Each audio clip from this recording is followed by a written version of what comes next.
Resistance. Okay, सो हम finally आ चुके हैं रेजिस्टेंस पे। ओके, सो उससे पहले मैं थोड़ा सा इंट्रोडक्शन दे देती हूँ। So hey guys, welcome back to my channel and if you like this video so please take a moment and subscribe, like, share and comment to my channel below. So guys, हम finally resistance पे आ चुके हैं। और resistance क्या होता है अब आप ध्यान से सुनेगा, क्योंकि पूरे चैप्टर में हमारा दिमाग दुखा रही थी और आखिरकार हम पढ़ेंगे ये होती क्या है। It is the property of the conductor to resist the flow of charge. Okay, resistance एक प्रॉपर्टी होती है कंडक्टर की, जो कि क्या रेजिस्ट करती है। रेजिस्ट मतलब अपोज करना। ओके, रेजिस्ट मतलब अपोज करना। एक गुड प्रॉपर्टी होती है कंडक्टर की, जो क्या अपोज करती है, हमारा जो फ्लो ऑफ चार्ज, जो हमारा चार्ज करंट का जो भी फ्लो होता है उसका अपोज करती है। रेजिस्टेंस अपोज करती है करंट का। ओके, सो उसके ऐसा यूनिट क्या है, ओम। और गाइस अब देखिए ओम का सिंबल कैसा बनता है। ओम इस तरह का बनता है, नॉट ओम भूर्भुवः स्वः वाला, ऐसा नहीं बनता है ओम। ओके, मतलब ऐसा भी बनता है बट वो हिंदी में बनता है, बट यहाँ है ओम हमारा ऐसा बनता है।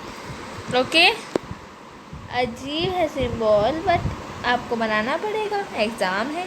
ओके, सो ये हमारा ओम का सिंबल है। और हमारा रेजिस्टेंस का फॉर्मूला क्या है, R is equals to V upon I। R means resistance, V means volt, sorry V means potential difference and I means current. Okay, so guys हमारा रेजिस्टेंस का तो फॉर्मूला आ गया है।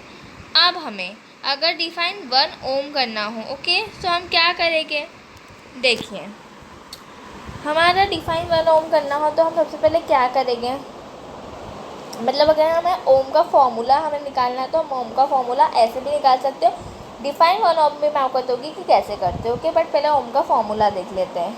सो गाइस देखिए यहाँ R equals to V upon I है। Okay, ये formula है रेजिस्टेंस का।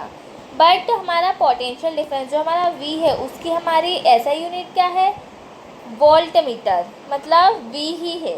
और जो हमारा I है, हमारा करंट, उसकी ऐसा यूनिट क्या है, हमारी I की ऐसा यूनिट है एम्पियर।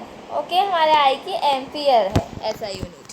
तो हमारा फॉर्मूला कैसे बन सकता है, ये ना volt upon a ampere is equals to ohm. तो ये हमारा क्या हो गया, हमारा ओम्स का फॉर्मूला हो गया ये। ओके, सो अब रियोस्टेट क्या होता है, it is an electronic device use to control the current by varying the resistance. ये एक ऐसा इलेक्ट्रॉनिक डिवाइस है जो रेजिस्टेंस को कंट्रोल करता है, मतलब जो रेजिस्टेंस जो फ्लो ऑफ चार्ज वो अपोज करता है उसको कंट्रोल करता है। ओके, उसे बदल कर, मतलब रेजिस्टेंस बदल कर उसको कंट्रोल करता है। ओके, तो चलिए नेक्स्ट पेज पे हम डिफाइन 1 ओम समझते हैं, other factors of resistance. So guys define 1 ओम क्या होता है, when 1 volt of work done, okay, when 1 volt of work done is carrying 1 ampere of charge, 1 ampere of charge, यहाँ पर 1 ampere of charge आएगा। Okay guys, 1 ampere of charge, when 1 volt of work done is carrying 1 ampere of charge then the potential difference is 1 ohm। Okay, जब 1 volt का जो work done है वो क्या carry कर रहा है, 1 एम्पियर का चार्ज कैरी कर रहा है। ओके, तो तब पोटेंशियल डिफरेंस क्या होगा, 1 ओम क्या होगा, ओके 1 ओम हो जाएगा, सॉरी पोटेंशियल डिफरेंस क्या होगा, 1 ओम होगा। Okay, so when 1 volt of work done is carrying 1 ampere of charge, तब पोटेंशियल डिफरेंस क्या हो जाएगा, 1 ओम हो जाएगा। ओके, तो हम resistance of a conductor depend on this factor, हमारे क्या फैक्टर्स पे रेजिस्टेंस डिपेंड करते हैं, उसके कंडक्टर्स वगैरह। हम नेक्स्ट पेज पे चलते हैं, देख लेते हैं कि किस पर कंडक्टर वगैरह डिपेंड करते हैं। चलिए, सो गाइस ये कुछ फैक्टर्स है जिस पर रेजिस्टेंस हमारा डिपेंड करता है। जो क्या है, डायरेक्टली मैंने 2 टाइम्स लिख दिया, ये वाला डायरेक्टली काट दीजिए। Resistance directly proportional to the, मतलब रेजिस्टेंस की फैक्टर है तो हम ऐसा बोल सकते हैं directly proportional to the length of conductor है। जो रेजिस्टेंस है वो डायरेक्टली किसके प्रोपोर्शनल है, लेंथ ऑफ कंडक्टर के। मैं आपको एक बार यहाँ पर ड्रॉ करके बता देती हूँ ताकि आपको कोई प्रॉब्लम ना हो, मैं आपको अच्छे से समझा सकूँ इससे। ओके, ये हमारी लेंथ है। सो जो हमारा रेजिस्टेंस है वो किसके डायरेक्टली प्रोपोर्शनल होता है, ये हमारा कोई कंडक्टर है, मान लीजिए, उसकी लेंथ के डायरेक्टली प्रोपोर्शनल होता है हमारा resistance. Okay, then next factor क्या है, मतलब आपको एक और कॉन्सेप्ट समझा देती हूँ इसमें। आर, अगर हमारा रेजिस्टेंस बढ़ेगा तो हमारा लेंथ भी बढ़ेगी, और अगर हमारी रेजिस्टेंस कम होगी तो हमारी लेंथ भी कम होगी। मतलब अगर करंट को ज़्यादा अपोज करेगा रेजिस्टेंस, ओके, सो हमारा लेंथ भी बढ़ेगी, और अगर करंट को कम अपोज करेगा रेजिस्टेंस तो हमारी लेंथ भी कम होगी। Okay, so inversely proportional to the area of cross section. जो हमारा रेजिस्टेंस है वो किसके इन्वर्सली सॉरी गाइस, हमारा जो रेजिस्टेंस है वो किसके इन्वर्सली प्रोपोर्शनल है। जो हमारा एरिया ऑफ क्रॉस सेक्शन है, एरिया ऑफ क्रॉस सेक्शन क्या है, ये है हमारा एरिया ऑफ क्रॉस सेक्शन, जिसको हम कुछ भी मान लेते हैं, ए ही मान लेते, चलो ठीक है, ए से स्टार्ट होना ना, area of cross section. Okay, so ये इसके इन्वर्सली प्रोपोर्शनल है। मतलब अगर रेजिस्टेंस कम होगा तो एरिया ऑफ क्रॉस सेक्शन बढ़ेगा, और अगर रेजिस्टेंस बढ़ेगा सो हमारा जो एरिया ऑफ क्रॉस सेक्शन है वो कम होगा। इसलिए हमने क्या लिखा है यहाँ पर, R is directly proportional to, मतलब R is inversely proportional to 1/a। जब हमारा इन्वर्सली प्रोपोर्शनल आता है तो हमेशा क्या लिखते हैं, 1/a लिखते हैं। Okay, so R is inversely proportional to 1/a। अब मैंने यहाँ पे भी 2 टाइम लिख दिया, मिस्टेक कर दी। Nature of the material, okay, nature of the material क्या है, देखिए, नेचर ऑफ द मटेरियल से हम ले लेते हैं silver gold metal, silver gold, all this alloys and ये सब हम ले लेते हैं, ठीक है। नेचर ऑफ मटेरियल मतलब रेजिस्टेंस किस नेचर ऑफ मटेरियल पे डिपेंड करता है। फैक्टर ध्यान से सुनेगा, बिकॉज ये बहुत ज़्यादा इंपॉर्टेंट फैक्टर है। सो गाइस, हमने अभी ये पढ़ा था ना कि R is directly proportional to L.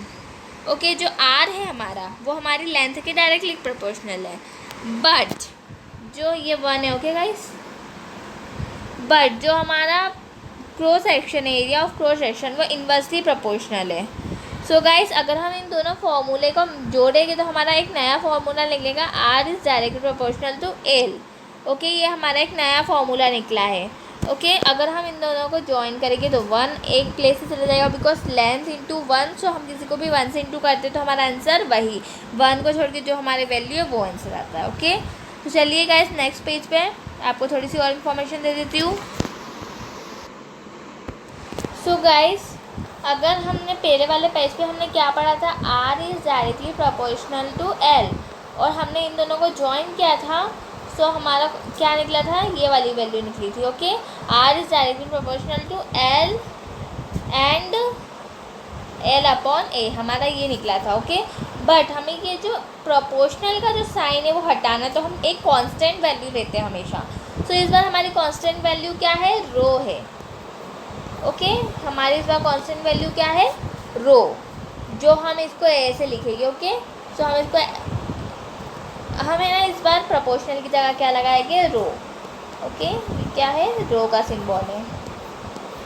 Row is called resistivity. अब रेजिस्टिविटी क्या होता है मैं आपको ये बताऊँगी, बट आप पहले सुनो कि नेचर ऑफ द मटेरियल जो हमारा फैक्टर है उसमें छोटा सा टॉपिक और छूटा है। अब देखिए, सिल्वर और आयरन, अब अगर जो हमारा सिल्वर है उसमें जो हमारा रेजिस्टेंस है वो हमारा कम होगा, क्यों, क्योंकि सिल्वर में चार्ज ज़्यादा होता है। ओके, तो सिल्वर में हमारा जो करंट है वो कम अपोज होगा, बट हमारा जो आयरन है उसमें जो चार्ज है हमारा वो कम होता है, और जो हमारा रेजिस्टेंस है वो ज़्यादा होता है, तो हमारी करंट कम फ्लो होगा। ओके, सो गाइस, यही कॉन्सेप्ट है नेचर ऑफ द मटेरियल का। ओके, और ये जो रो है वो भी एक टाइप का अपोजिशन ही है करंट का। ओके, सो गाइस, मैं रेजिस्टिविटी क्या होता है आपको नेक्स्ट वीडियो में अच्छे से समझोगी। So till then stay tuned and don't forget to subscribe, like, share and comment to my channel below. And if you have any doubt regarding to this topic और any topic of the physics अभी हम जो चल रहा है, so please guys comment करके बताइए, और अगर किसी और सब्जेक्ट में भी हो तो वो भी आप कर सकते हो। Okay, so till then bye bye.